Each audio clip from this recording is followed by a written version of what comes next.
energy for fire sign Aries, Leo, and Sagittarius.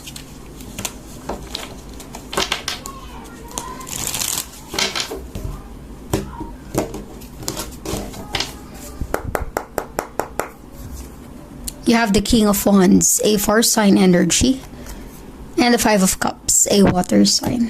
Okay. Fire sign Aries, Leo, and Sagittarius, I'm really getting here disappointment, feeling disappointed.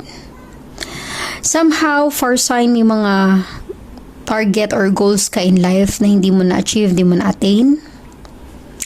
Particular sa trabaho, sa career, or sa love life, hindi nag-work out based sa pinlano mo. May mga nangyari sa iyong nakaraan na alam mo, hindi mo nakuha yung gusto mo o yung pinangarap mo. Kasi yung King of Wands, very eager, very determined na makuha yung nais niya. But you have the Five of Cups. The Five of Cups is may panghihinayang sa nawalang pagkakataon. May panghihinayang, may disappointment. Pero gaya ng sabi ng iba, the Five of Cups energy, huwag ka mag-focus sa kung ano yung nawala. Isipin mo na wala yan dahil yan ang para bang yan ay dapat mawala para makita mo kung ano yung nandyan para sa iyo. Kumbaga, yung mga nawawala sa ating buhay, pagkakataon, pangarap, relationship, ibig sabihin nun, hindi yun yung para sa iyo. Huwag mo nang ipilit, huwag ka na ma-stress, huwag ka na ma-disappoint kasi may ibang nakalaan for you. Kung titingin ka lang sa paligid mo, meron pa rin magbibigay kulay sa buhay mo, fire sign, Aries, Leo, and Sagittarius.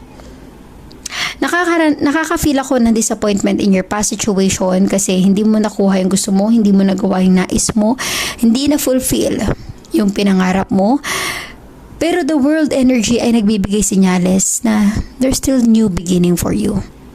Meron pa rin magandang nakalaan para sa iyo. Hindi man ito yung nais mo, yung pinangarap mo, pero posibleng ito ay mas maganda pa sa hinahangad mo, fire sign. Okay? Let us see. Give me the Eight of Pentacles for fire sign, Aries, Leo, and Sagittarius. Give me the Eight of Pentacles. Ang iba sa inyo, fire sign, maaring gusto magtrabaho sa ibang lugar or baka pag-travel abroad, hindi nagkaroon ng chance noon. Okay? Give me the Eight of Pentacles for fire sign, Aries, Leo, Sagittarius. You have the Emperor. This is a strong fire sign, Aries energy. And the Six of Swords energy. An air sign. Okay. So, fire sign, Aries, Leo, and Sagittarius, ang nafe-feel ko sa energy na ito, kahit na ilang beses kang nadapa